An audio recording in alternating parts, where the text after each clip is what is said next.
Good morning. Welcome to Convo's and Coffee. Convo's and Coffee. Your mug's backwards. It's always backwards. Who drinks with their left hand to show? I don't know. Maybe left-handed people do. But we are not left-handed. No, I know. I am not left-handed. That was terrible. That was from Princess Bride, in case you didn't catch it. But my impression was not good. My name is Inigo Montoya. You killed my father. Prepare to die. Okay, sorry, we're off track. We're talking about Trial to Triumph this week, and our story is actually about how we came to Ottawa and to Bethel. Okay, so it's a long story. I'm going to try and condense it short, but we had been in Peru. We were working as missionaries in Peru. We came back to Canada to do some fundraising and training, and then we were supposed to be going back, but we found out we were expecting Zoe.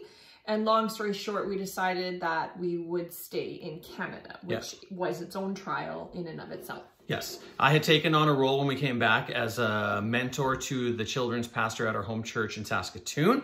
It was a 1-year contract. And during that year, obviously, since I knew that that was coming to an end, I was seeking out other pastoral work. And that we came across Bethel, interviewed with Bethel, and we took on the position, we accepted the position of children's pastor at our awesome church. Yeah.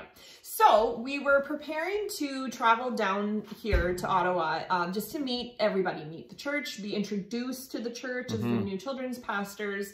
We were driving, so we'd been just getting ready to go. And about 5 days before we were supposed to leave, I think it was a Monday, and we were going to leave on Thursday or Friday.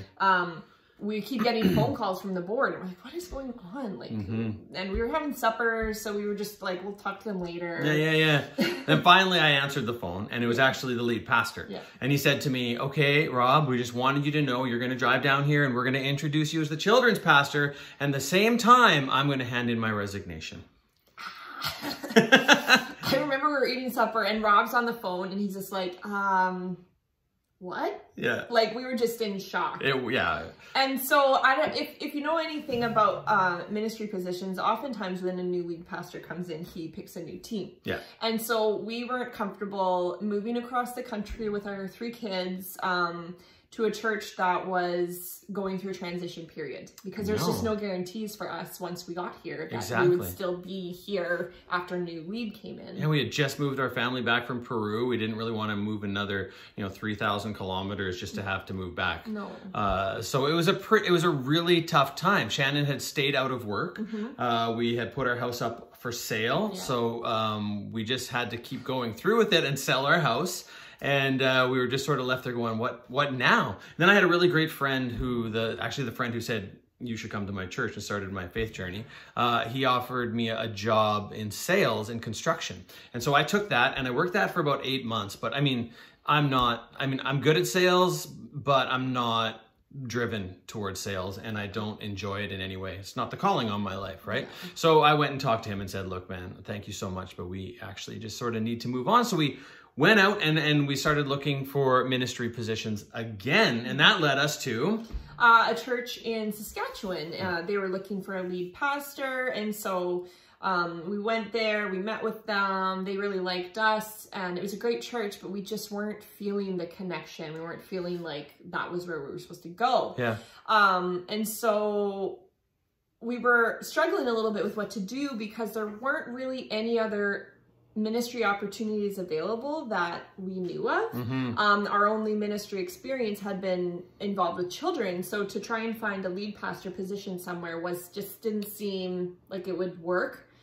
And no, we felt like we were burning bridges like by saying no, and like it was just a really hard time. And I remember at the time my mom saying to me, well, you know what, Rob, if it's supposed to happen, it'll come around again. And she was talking about Saskatchewan, but it was really the Lord preparing us for what was to come. So I spoke to a mentor of mine who was very, very close and I respect very much.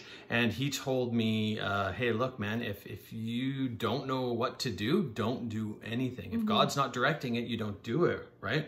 So we ended up saying no to that position. And as soon as we did, this massive weight came off of our shoulders. Both of us.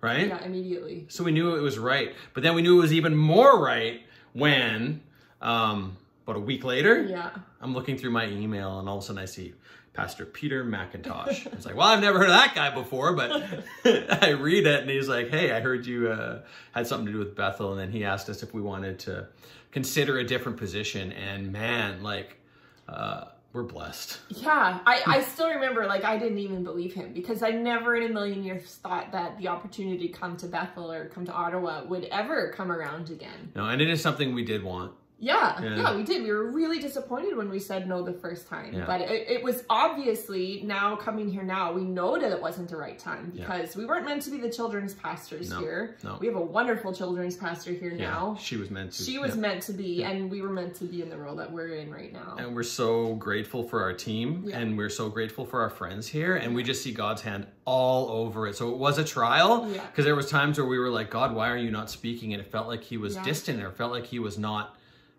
taking part in our prayers or something, but that just wasn't ever true. And it wasn't just a spiritual trial, it was like monetary as well, because there was a lot of we took a hit. Financial things that happened during that time. And so to see God work through all of that and bring us here has just been a really cool story. Absolutely. So I just want to share a scripture with you before we go. And it's for if you ever feel like God is not there, I promise you that he is.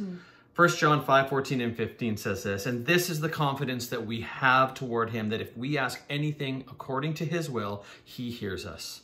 And if we know that he hears us in whatever we ask, we know that we have the requests that we have asked of him.